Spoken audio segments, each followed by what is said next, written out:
The broadcast is now starting. All attendees are in listen-only mode. Good afternoon, ladies and gentlemen. Welcome to TechGeek webinar series, our endeavor to empower techies. We believe that sharing of knowledge is key to enhance our skills and grow us as professionals. With this principle in mind, we have initiated a series of webinars conducted by industry experts to give you all a crisp insight of various domains. The topic of today's session is 5 ways to reduce risk in outsourcing, and our guest speaker today is Mr. Ravi Sahi. He is Regional Director, Client Solution for Asia region at ESI International. Ravi brings more than 2 decades of experience to the learning programs he developed to help ESI clients to improve their project management capabilities. His industry-specific experience, which includes IT, financial services, government and infrastructure, is well complemented by in-depth knowledge of process and system integration, change management, cross-border projects, and product methodology customization. ESI's clients benefit from Ravi's broad range of experience through the insight he delivers while working on the design, successful and customized learning approaches. Leveraging ESI's broad range of intellectual properties, tools and delivery methods, Ravi thoughtfully guides clients through the assessment, implementation and reinforcement phase of each program, ensuring progress is measured along the way. He is also an Asia Pacific Practice Manager for ESI Consulting Services, overseeing all assignments throughout the region. As a recognized project manager and professional learning expert, Ravi serves as an official ESI media spokesperson and regularly publishes articles and speaks throughout the region. In China, he is a State Administration of Foreign Expert Affairs, registered foreign expert in project management, and delivers presentation on numerous occasions in the country. In addition to the client-facing role, Ravi oversees the recruitment and selection of all ESI instructors, coaches, and consultants for the region, including China, India, Australia, and Southeast Asia. He ensures that all the instructors align to ESI extracting standard and then pair their experience and knowledge with the appropriate client. Prior to joining to ESI, Ravi held a range of PM and PM consultancy positions at such well-respected companies as Capgemini Consulting, Booz Allen Hamilton, Admerex, and Samba Bank Corporation. Ravi holds a bachelor degree and an MBA, both from Loyola Marymount University, Los Angeles, and is a Stanford certified project manager. So without any further delay, I introduce you all to our guest speaker. Over to you, Ravi. Okay, thank you, Gaurav. Let me just turn my screen on so everyone can see it. And I hope everyone can see my screen.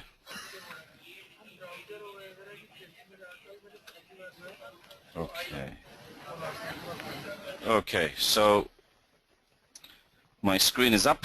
I just want to make sure that if I don't hear anything from the support people, it means that my screen is up and everything seems to be working fine. So once again, thank you for that introduction. I thank the organizers, and on behalf of ESI, I'd like to thank all of you for taking your time this afternoon to spend, 40, 45 minutes, maybe 50 minutes. And we'll have a conversation around this main topic here on some steps that you should be thinking about in reducing outsourcing risks. And I think a lot of you, as we know, risk management and outsourcing,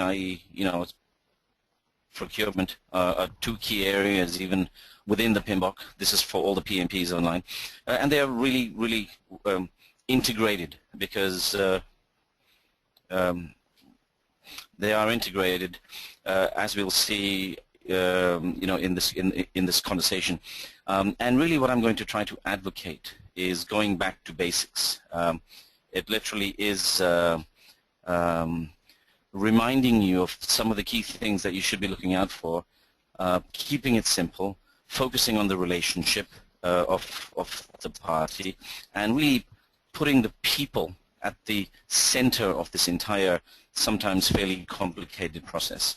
And also to, ask yourselves throughout this presentation, what is it that drives outsourcing success in my organization? I mean, why have we decided to outsource? And we hear from our clients, and by the way, most of the information that I'll be sharing with you is information that we have gleaned from our clients over 30 years being in this business, and we work with the top 500 companies in the world, and we have conversations with them,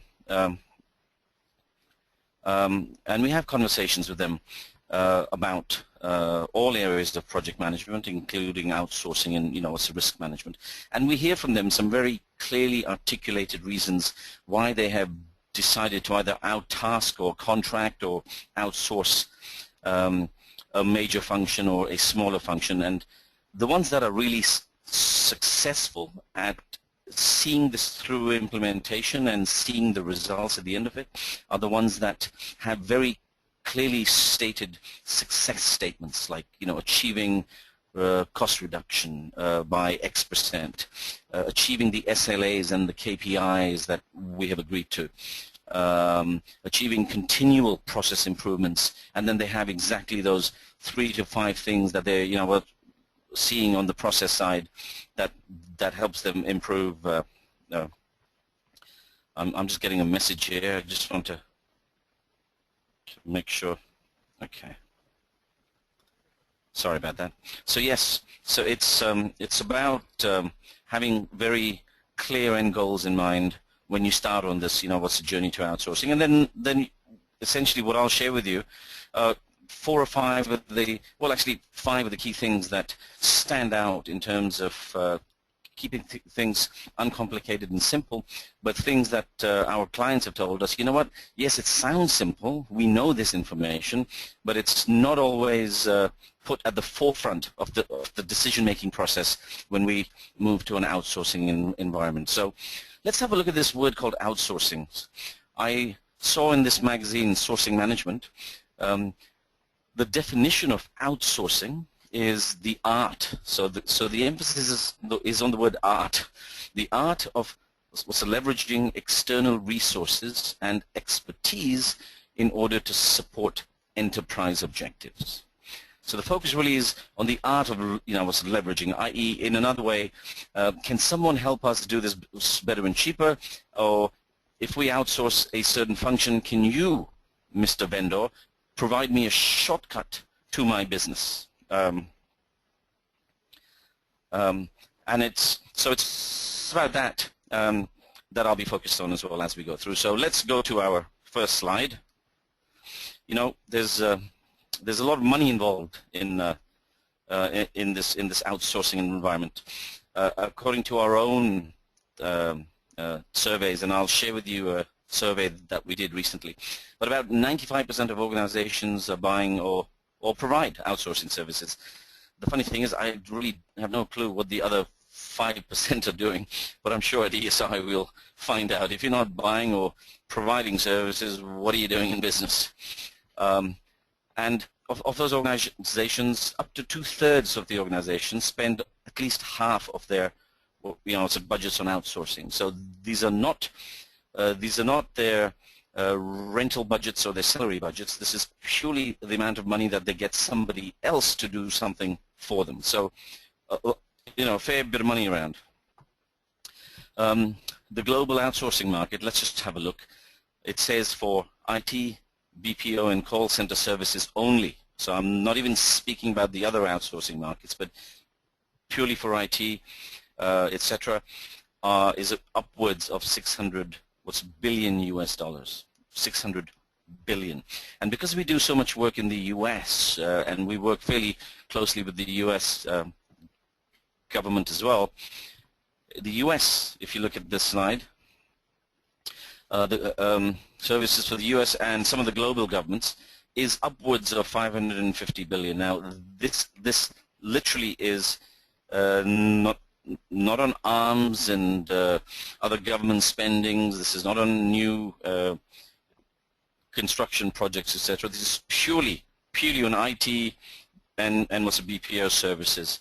that the government spends. So we're clearly speaking about, if you look at this, we're clearly speaking about a lot of money in this space, and what we are sort of advocating to our clients is, hey, don't just roll the dice, you know, at the roulette table, hoping that everything is going to work out, because as we know from many years of experience, hope is not always a good strategy when it comes to planning for and implementing a good outsourcing project from start to finish. So I think a lot of you, if you have been following some of the other seminars that I've done, I love using this example with Boeing and with, you know, all the major large projects where so much money is involved and reputations are involved, and outsourcing is a key component of the success of the project.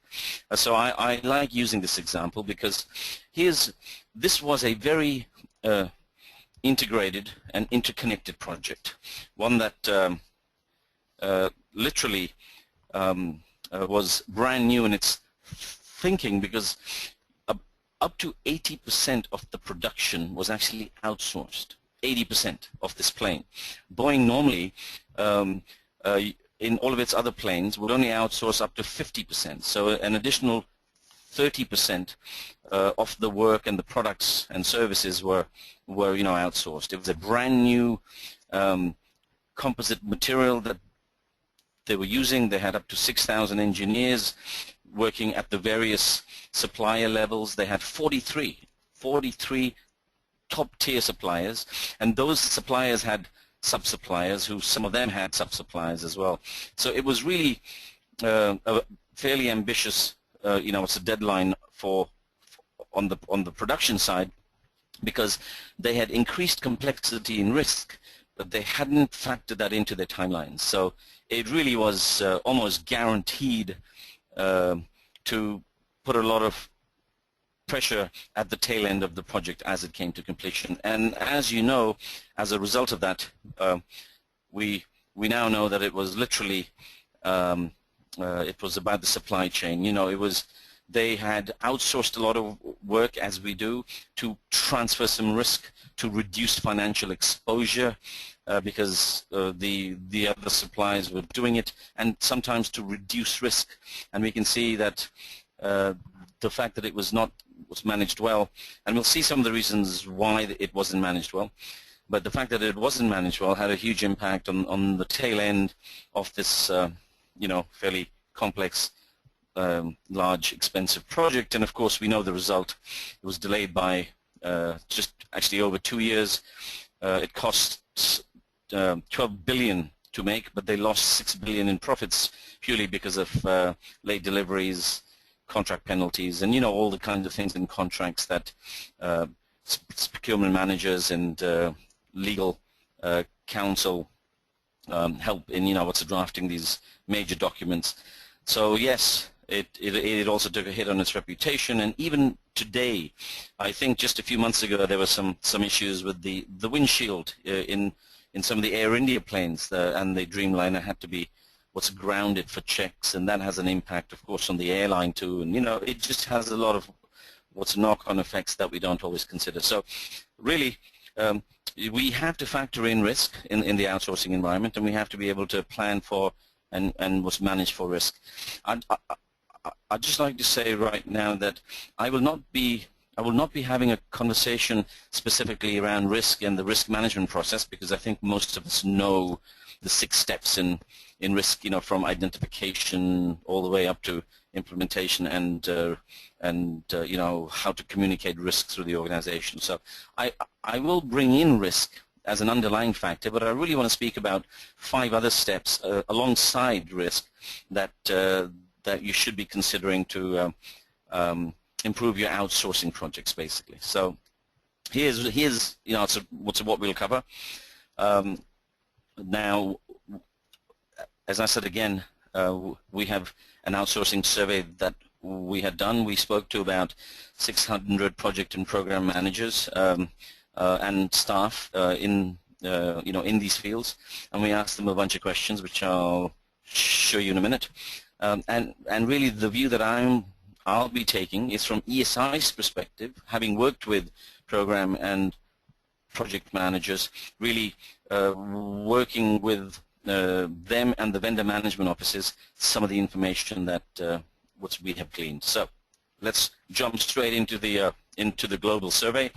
Now the underlying themes that I would like to I suppose highlight to a point is the 3 C's, basically the 3 C's of vendor collaboration,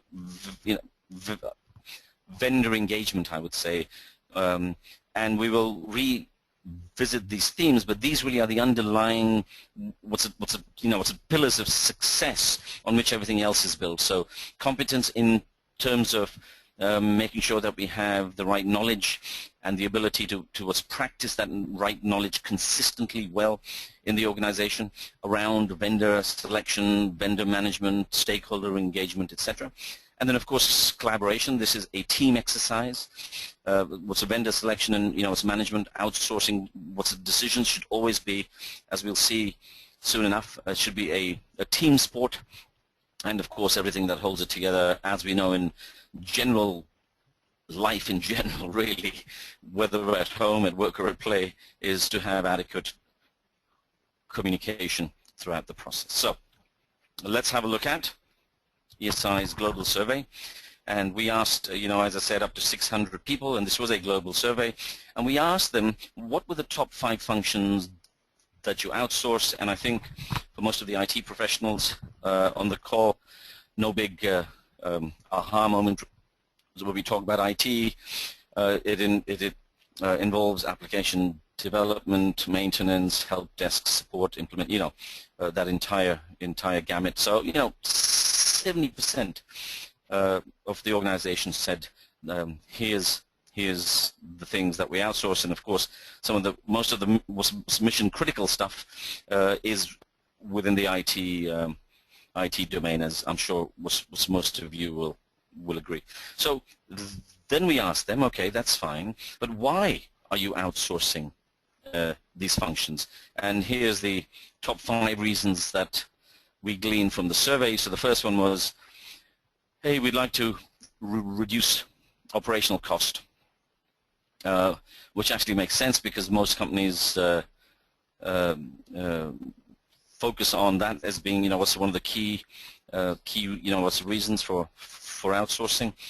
And then the next one was basically, it's one of these things that they say, you know what, let's just focus on things we do well, things that we do average, or if someone else can do it cheaper. So it ties in with the operating cost reduction and really emphasizing all of our effort and resources on the things we do well. Resources are not available, hence we outsource.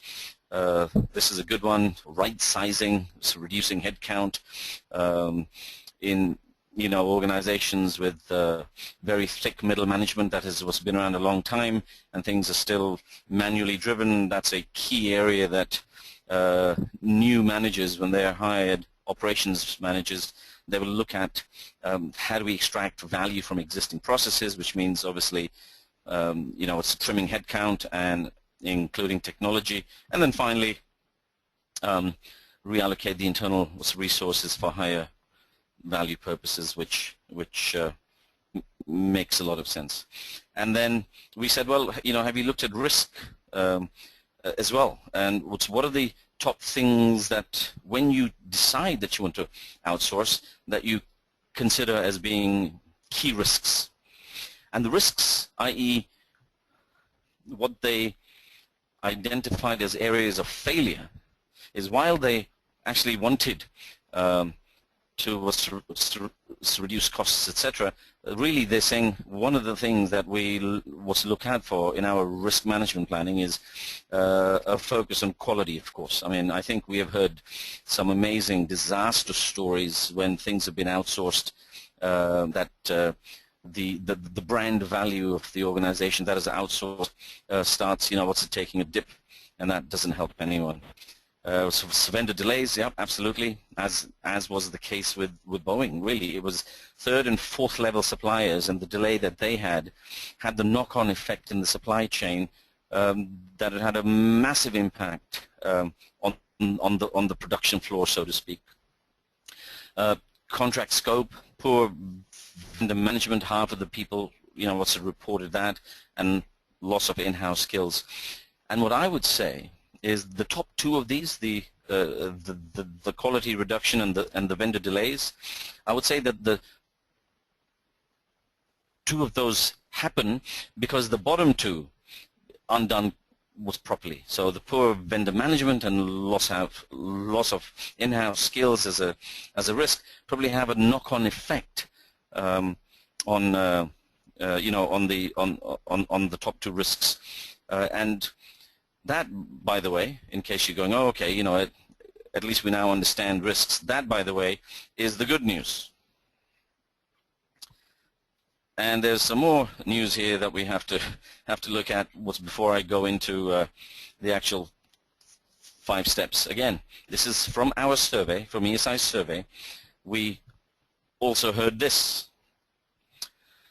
These organizations, 45%, I mean, I was expecting a higher number, to be honest, but even 45%, which is almost 50%, of these organizations said, we don't really look at risk management. It's not part of our culture. We hope and pray that we'll get through it and somehow it all gets done. So we don't really, yes, we have a risk register and we have the risk planning exercise, but then it kind of gets filed away somewhere, and and we don't have time. We have to manage the project on a day-to-day basis. So we don't look at that a whole lot. So not having the culture. They also said, even if we do have a culture, less than 50% of that sample size said they don't really effectively know how to manage risk. Or they might know how to manage risk, but they don't do it. And we see this constantly in a lot of our own customers. The knowing-doing gap, if you can imagine knowing on the left-hand side and doing on the right-hand side, and the bridge in between is kind of expanding. People know more and more information, and especially these days with access to information, we know pretty much anything. We have information on, what's demand. But knowing, obviously, is good for the soul. Doing is good for the organization and the team. So, we will handle the why don't they do it, or how can they improve on it, perhaps in another seminar. 48% only consider anything to do outside of the country. So when you outsource, it's offshore. They aren't really even looking at third-party risks. They're just looking at themselves and the person that they've contracted with. So again, both looking at country-specific risks, not really factored in a lot of times. There's a hope and faith in the person offshore that he or she will be the person doing it. And when you do root cause analysis of failure of these highly risky outsourced, especially IT projects, one of the key reasons is we didn't quite look at the overall risk in the country, and even with the party that we had sort of dealt with.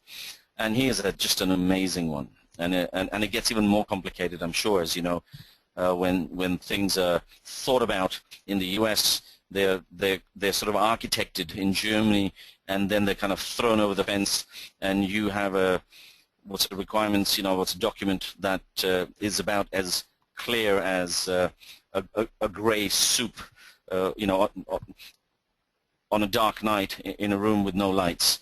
So 75% they say that they don't clearly define requirements. And when I mean requirements, not only the project requirements, but what are we expecting? What are the transitional requirements in this outsourcing? What's the deal that we are thinking about? And this is shocking.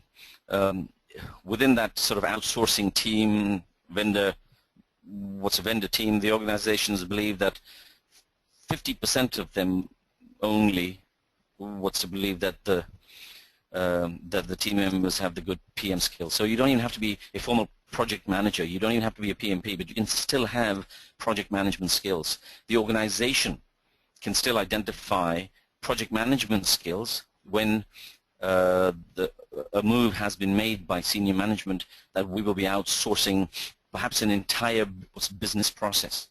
You know, was less than half that actually have that skills, which is absolutely absolutely stunning for us.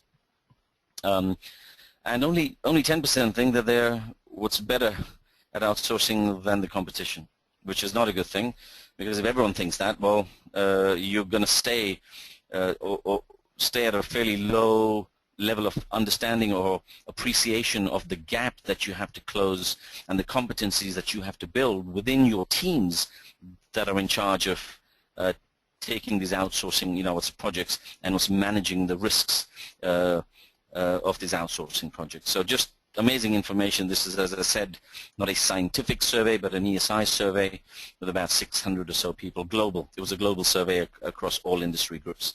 So what's putting all of this together and what I've showed you in the survey and the reasons people outsource and some of the risks they consider, and on this slide some of the drawbacks that they have to deal with.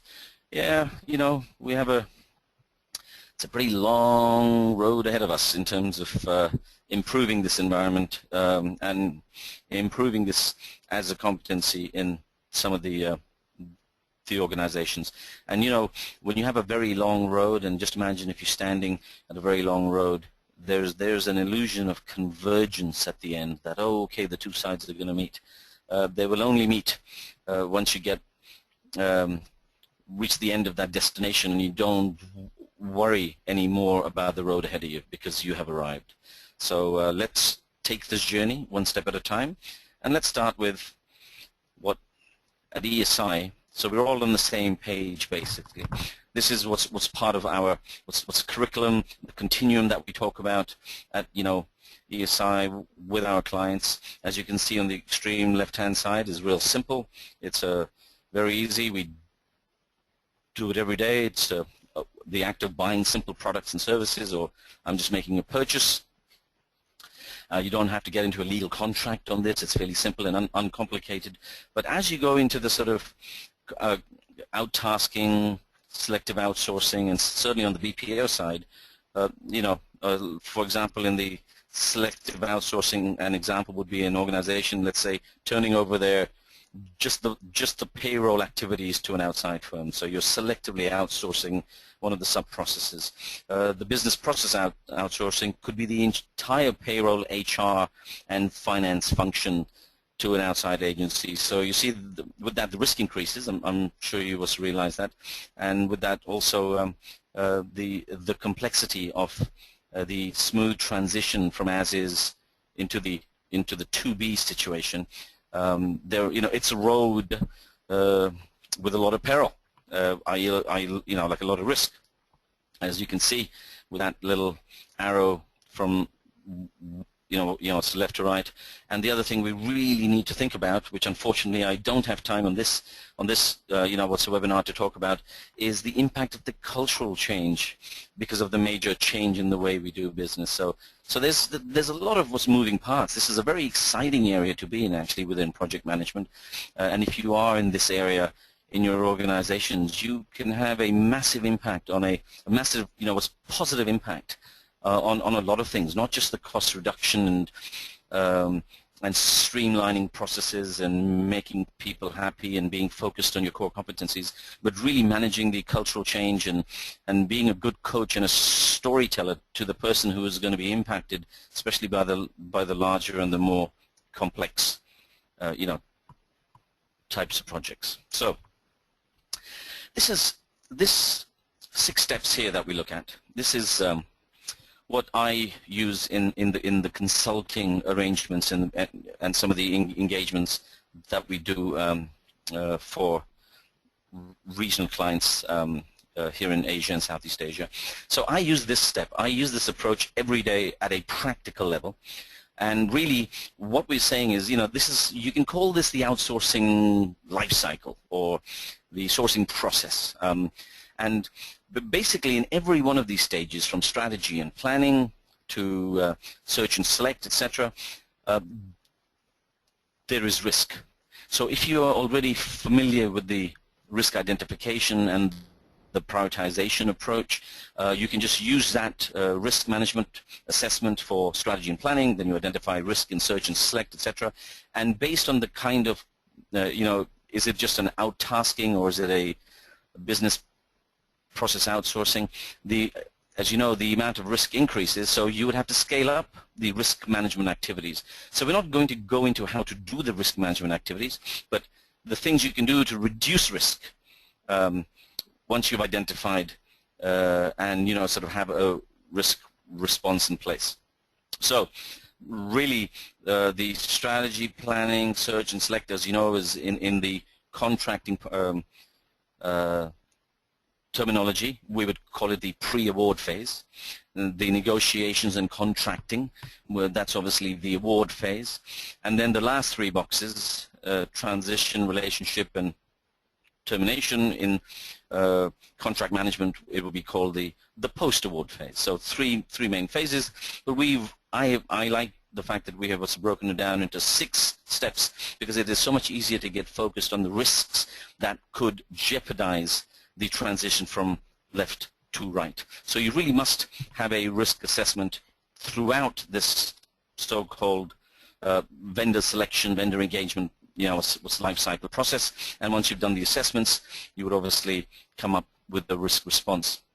Now, as I said, we have done a lot of work with clients where these projects go into failure. We get called in to try to identify what happened and to then help the teams to bring the project, what's back on track. And what we found in pretty much 100% of the engagements that ESI has carried out across all regions globally, the problems that show up in the post-award phase, in the startup transition, in really around the relationship and the governance part, more than any other area, most of the problems that show up here, we can have their root causes in the earlier part, i.e. there was inadequate due diligence and risk management and assessment and relationship building that was done on in the first 3 boxes of the first 3 stages of the contractual and vendor selection life cycle. So keep that in mind, because not only is it to do with risk management, as I said, relationship management is a key theme, and that I think most of you, and especially lawyers, know this, and what's the procurement managers, there is sometimes a fine balance, isn't there, between how much do we go back to the contract to show that we're right and they're wrong, regardless of whether you're the customer or the vendor, versus, what are we doing actively on a daily basis to solidify a relationship based on mutual understanding and what's mutual benefit. And again, I wish we had more time to talk about contract management, contract selection, and relationship engagement within that area. But I'm sure as most of you are already aware of the kinds of trade-offs you have to make, especially all of you on this webinar, because you're obviously in the space. But the things, the constant juggling you have to do between relationship, building trust, versus contract administration at a very detailed level. So let's keep this in mind, this life cycle phase, and remember, within each one of these phases there is risk, and your role within your teams is to identify and have a response in place for those risks. I don't want to scare you by saying there's only danger ahead. I hope you're all still on and you haven't run away from this webinar thinking, no, I can't take this, this is too much, because we're now going to show you some common sense approaches. And as you know, this guy Voltaire, a French philosopher, who basically said, it was his famous lines that said, common sense is not so common. But we are going to make it very common now, because, as I said, the 5 steps that you'll see, they're not going to be these aha, groundbreaking. There's no formula in there that a plus b minus 2 to the x minus 5th power will, to give you the answer. It really is about breaking down from,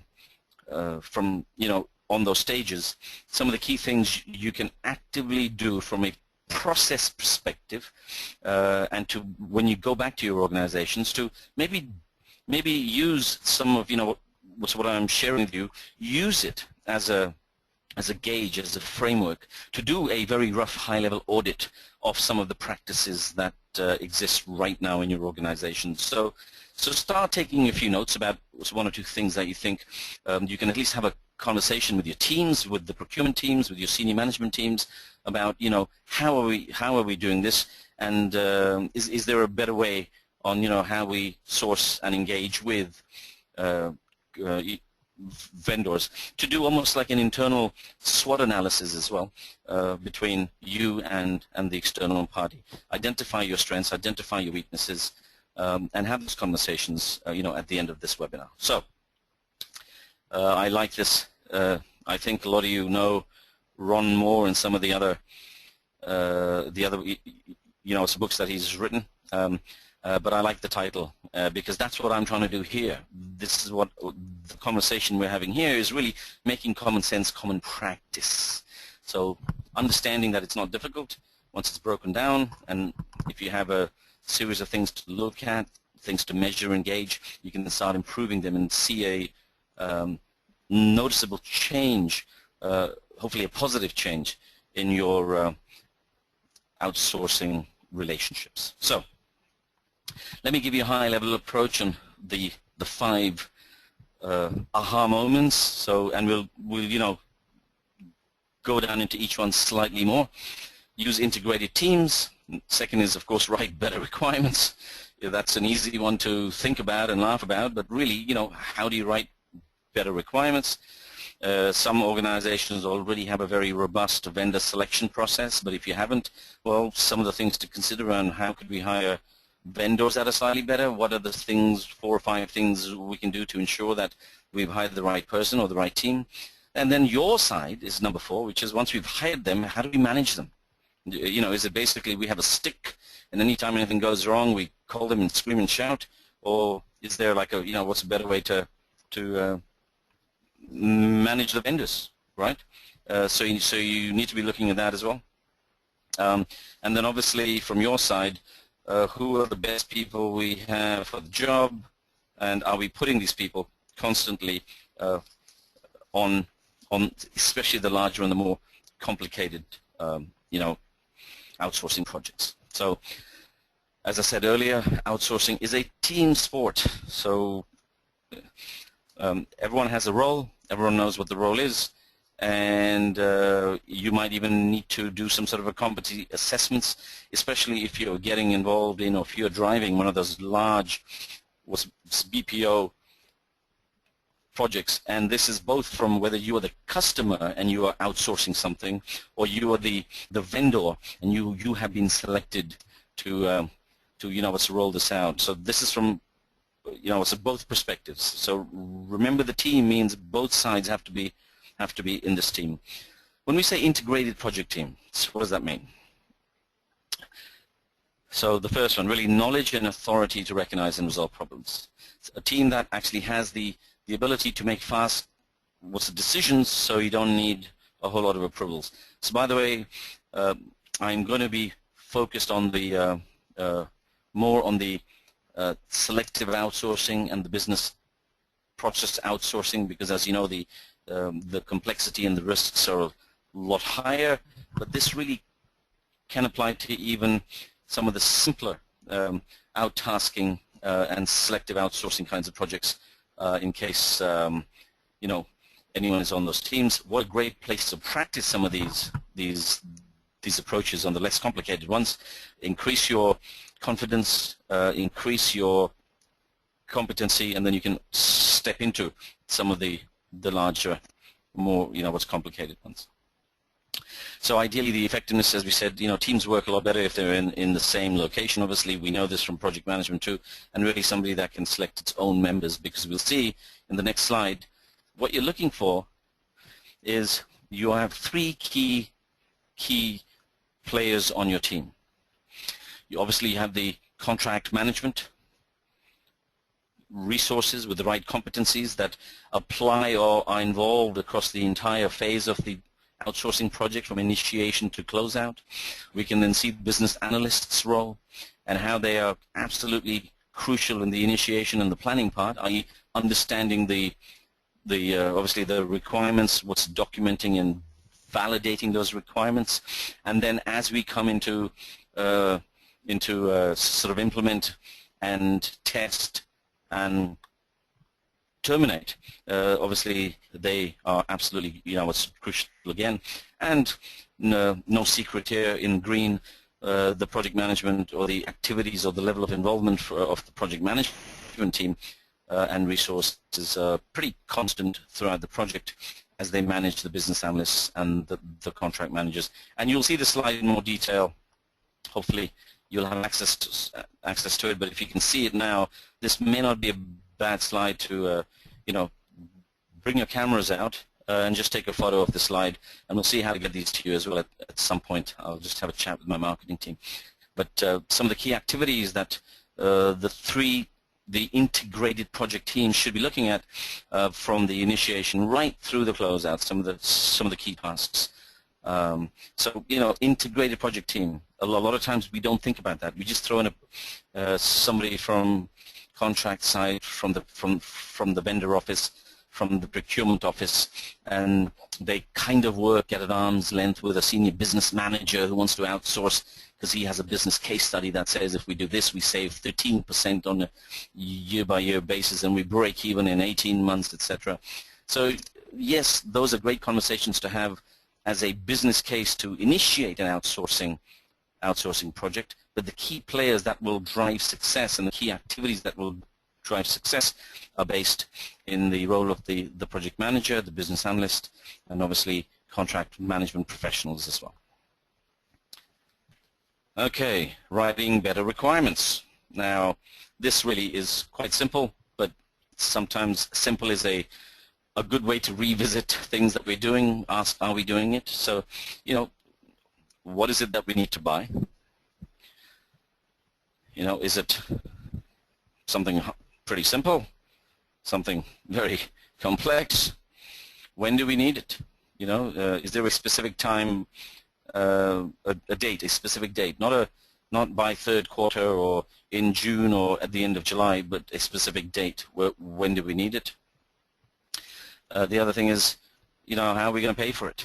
I'm talking about the requirements of the outsourcing project, by the way, not project requirements in a general sense. So requirements based on, well, how are we going to pay for this? Is it 50% up front and then 30% and after 60 days 20%, etc.? You can do search online for business what's best practices based on the industry you're in, and then use that as an input for further discussion with your teams to see what works best in terms of sharing risk. Obviously, the best relationships one has is if you share the risks. And something real simple. Well, how will we know what we got, what we paid for? What does success look like in this once we outsource the HR and finance functions? What is the timeline within which we need to see results, and what are those results? What are we measuring in terms of cost, in terms of revenue? If there's what's a revenue element to it? Are we taking a health check of the people involved in that change, and are we seeing smiley faces? Are we seeing not so? We're seeing frowny faces. So what are we going to be doing in checking to see that we have received what it is we what's wanted in the first place, and then accepting or what's rejecting it. It's almost like having a list of the completion criteria that you would have in a regular project. So you might have the design specifications that says, in fact, we have seen a move when you write requirements, moving away from just design specs for, let's say, a product. How you look at the design specs. So the design specs may say, I need somebody who's 5'11", between 190 pounds, muscular, blue eyes, must have X-ray vision, must wear tights, very good at the high jump. And of course, all of these things, all you PMPs are saying, well, that's me. Well, this is what we have to do on a daily basis, us PMPs. But remember, these are design-based specs. We're moving into performance-based, which means writing out the narrative. I need someone who's faster than a speeding bullet, someone more powerful than a locomotive, someone who's able to leap tall buildings in a single bound. We're seeing a lot of requirements, whether it's on projects and products, and even on the outsourcing side, we're seeing a lot of the requirements based now on performance that have been identified and are very, very clear, because you let the team on the outsourcing side decide what are the design requirements and specs you will what's best need, because they really are the experts. That's why you have selected them to outsource in the first way. Okay, sorry about going so. Finally, almost finally, number 3, hire better vendors. Let me just run through 7 very key points. Do the market research. It's easy now. You can hire people as well. You can don't limit the audience to which you want to distribute your RFP. Just to get more information. There may be some boutique smaller players out there. Why not invite them too? Sometimes having the smaller player who focuses on 2 or 3 clients may be better for you, rather than somebody who's the dominant player in the marketplace. And as we said earlier too, you must have an experience. After you get the RFPs, you should have the team, both from the project, the business analyst, and the contract management, and really have strong evaluation. What's criteria, both on the business specs and the technical specs. Most proposals these days will ask for 2 types of proposals as well. I think some of you know that. So see them from both the business side as well as the technical side. I think you know this even when you apply for jobs these days. HR teams will get online and check your Facebook, or so LinkedIn. If you know who the people are that you will be dealing with on the other side, no harm doing a quick check yourself, or they have lots of organizations who will do a risk evaluation on team and on the company as well, and they'll do the due diligence on the financial capability, on the organizations that you are thinking about outsourcing something huge to, something that is mission critical, something that if it goes wrong may have a huge impact on your reputation, revenue generation, and maybe a huge impact on cost, as we saw with what happened with the Dreamliner.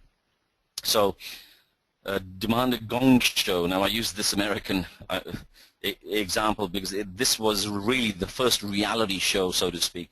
It was one of those show and tells, where you somebody comes on and they are going to juggle 5 balls. So if someone says I can juggle 5 balls, well, show me and my team that you can juggle 5 balls.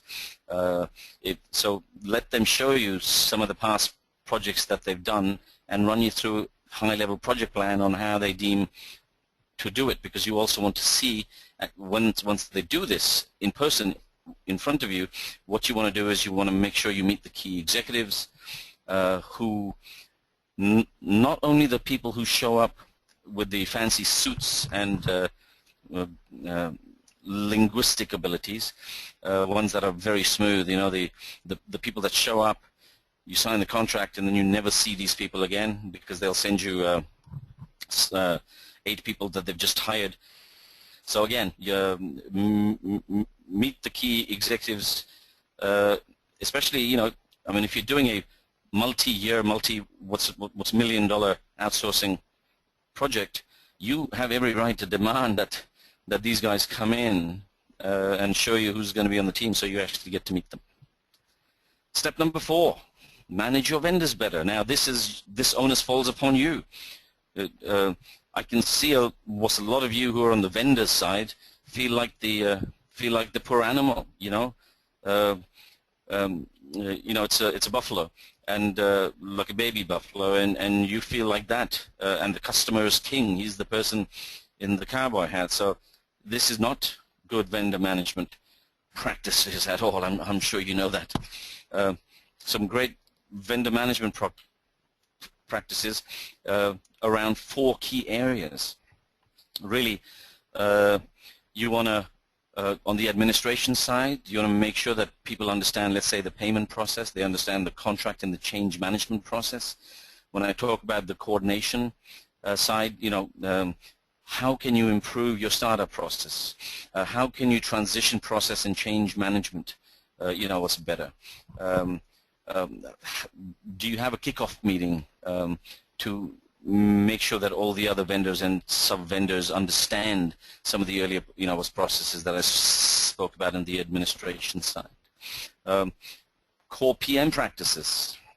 Core PM practices, are you conducting what's daily meetings? If it's a fairly large, complicated move to an outsourcing environment, and it's being run, let's say, like a program where you have 4 or 5 smaller projects, do you have an integrated master schedule that you would have for a regular program on new product development, or are you just kind of working off a checklist because this is an outsourcing project? So, integrating the master schedule, doing the stage gate reviews, all of these are very relevant practices that contract managers and outsourcing teams can and should be using. And finally, relationship management. Now, for me, this is one of the areas that I think there is a large room for improvement, but it also takes guts, because it's easier to go through a thick contract that what a lawyer has written, so you don't have to waste time and effort on a relationship. But I think most of you will agree that if you want to deal with issues as they arise, rather than go back to the contract, if you promote a sense of fair play, so both teams understand that we're in it for everyone winning. So the sense of fair play, and I think the Americans call it, what's nickel and dime. So we're not talking about what's paisa and rupee every time something goes wrong, and trying to make sure that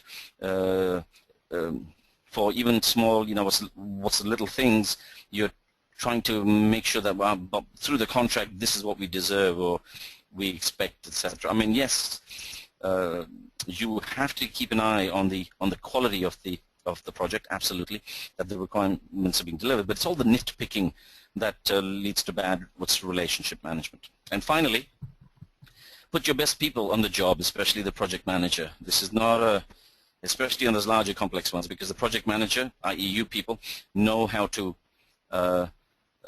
manage 4 or 5 moving targets at the same time. And see this guy here, he looks nice enough, he's got a smile on his face, great shoes, nicely polished, the suit that fits nicely. But a lot of times, if you just select people, as we said, make sure you know who you select and make sure you meet the people from the other side. A lot of times this guy turns out to be something like this. This is from the customer side. Or maybe from the vendor side, but it's usually from the customer side. So make sure that the person you hire isn't like a Dr. Jekyll and a Mr. Hyde, because this person absolutely must be part of the integrated team. He needs to drive with the team members or the project managers and the business analysts, write better requirements. The team needs to understand how to hire and manage the vendors a lot better. And by step number 5, i.e. putting the right person on the job, you're going to be a lot closer to having a better transition from a in-sourced to an outsourced environment. And remember the 3 pillars I spoke about that kind of drive this, that need to be in place, that need to be thought about, is on the communication side, on the collaboration side, i.e. both internal and external, and really understand the competencies we require for a successful transition, and make sure once we've identified those gaps, we closed those gaps around the competencies. And if you do all of these things that I'm showing you, when you roll the dice next time in the casino on the roulette table, 7 is a great what's number to get, because it's a winning number. And I hope that you start throwing 7s after this once you go back and have this conversation with your teams. I'd like to thank you all for this time. I really hope you think it's time, what's well invested. My key theme again is to keep it simple, focus on the relationship, don't overcomplicate things. Thank you. Thanks, Ravi, for the insightful presentation on how to cut down outsourcing risk. Let us quickly take up the question now. I request you to please read out the question and their answer so that all our users may listen to the commendable insights.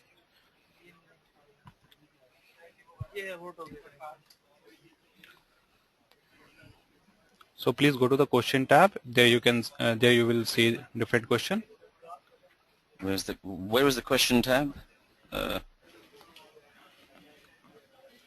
Question. Are you able to find it? It's not the chat tab, is it? No, it is different. There will be a different tab. Attendees, audio, webcam.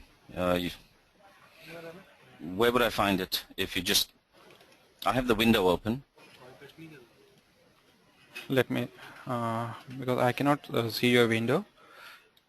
Questions pane. Okay, I have the questions pane open. Yeah. Right? Yeah.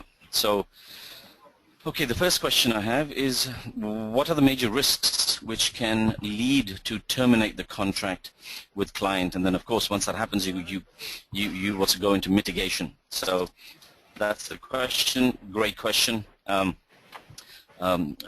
are, it would depend on obviously two things: the size and the complexity of the project, I would say, and all of the things that we spoke about, i.e., unclear what's the requirements, and a focus on, or not a focus on the relationship. I think a lot of times contracts are also terminated just because two people don't get along.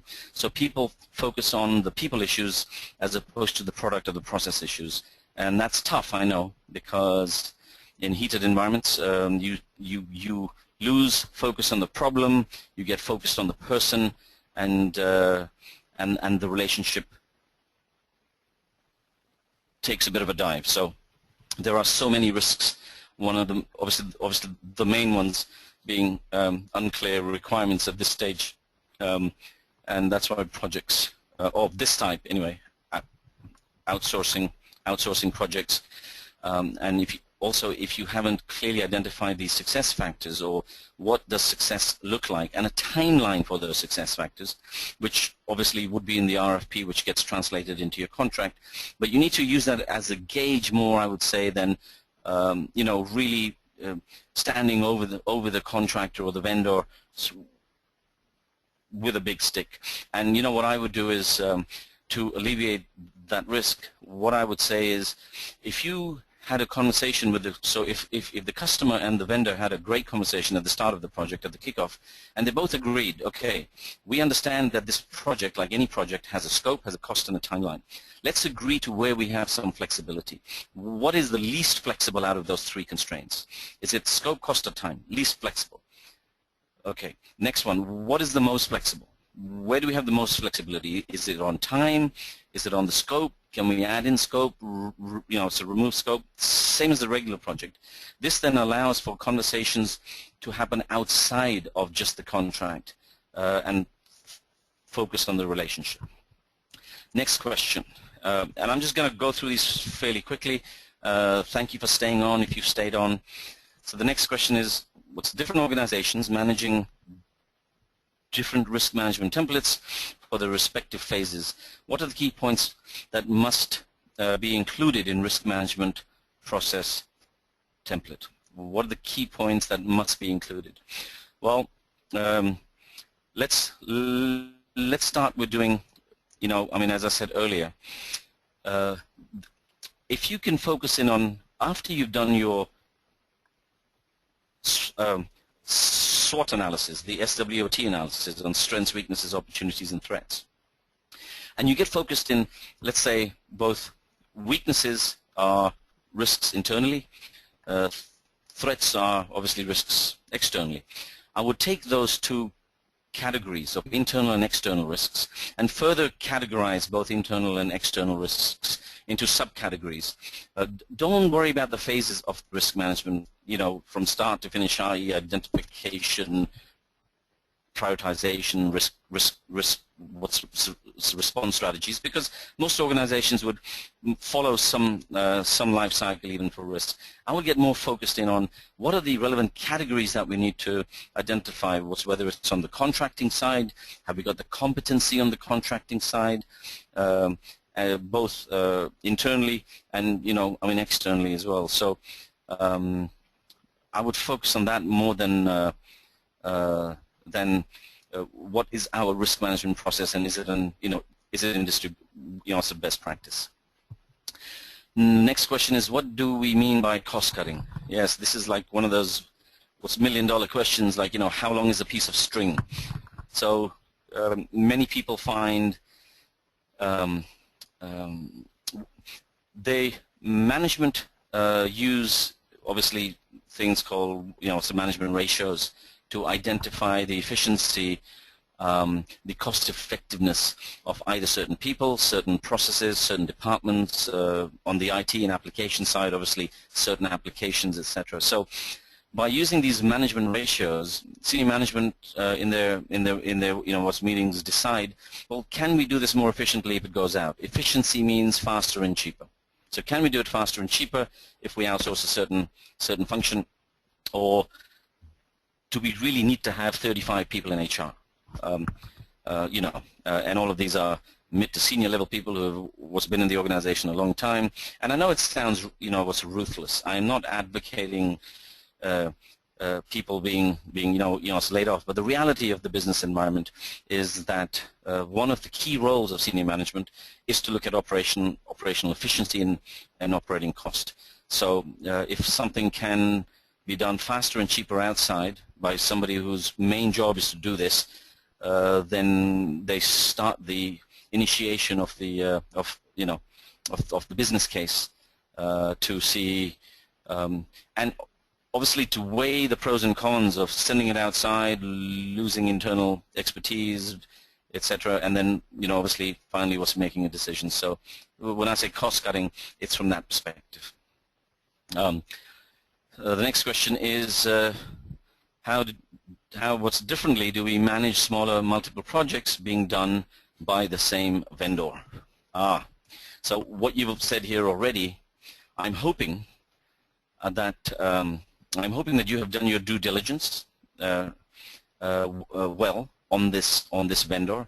They may be an expert, in a certain field, and that's why you selected them, or maybe you selected them because they're part of your approved vendor list, which large organizations have as well, as SMEs have as well these days.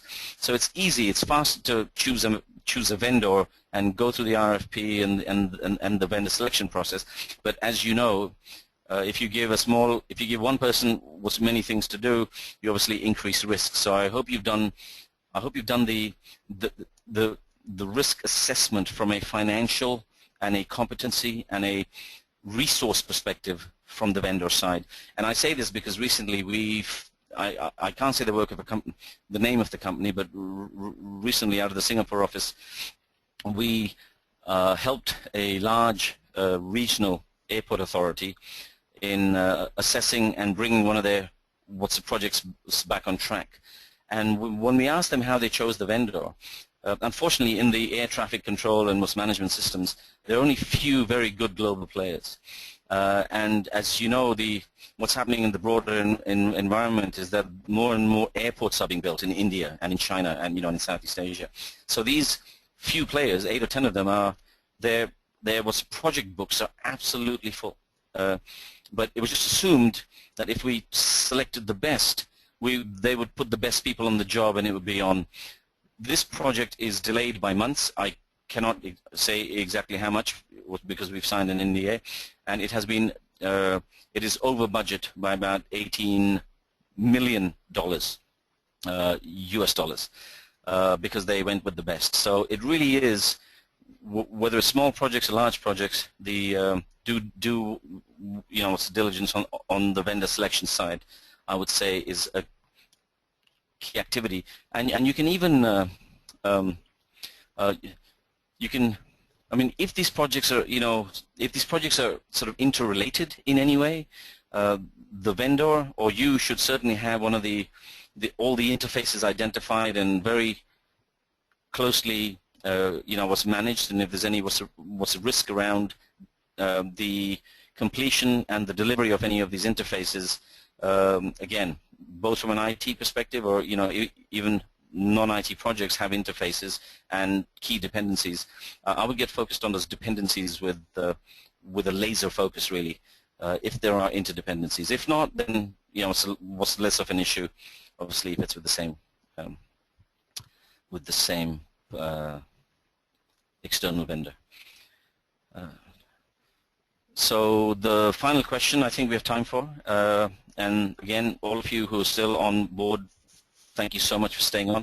And the final question is an excellent one. It says, what are the 3 major qualities the PM should have with respect to outsourcing? Great question. Thank you for that. And I think Mr. Naga has just left as well, but he's left us with a very good question. So for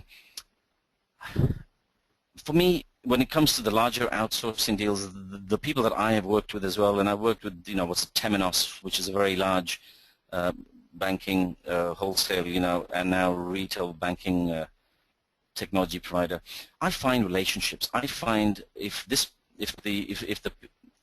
other than having the usual, experience and the competency, understanding contracting and the contracting management process, I wouldn't even say the 3 was major qualities. The top quality that I would look for if I was the CEO of a company and we had outsourced something and I had to choose a PM, I would look at a person with fantastic EQ skills, making sure that he or she obviously has the PM skills, but really relationship management and engagement in these kinds of complicated, complex, uncertain transitions are absolutely key. Thank you. I'm really thankful to our guest speaker for taking up so many questions and conducting this webinars.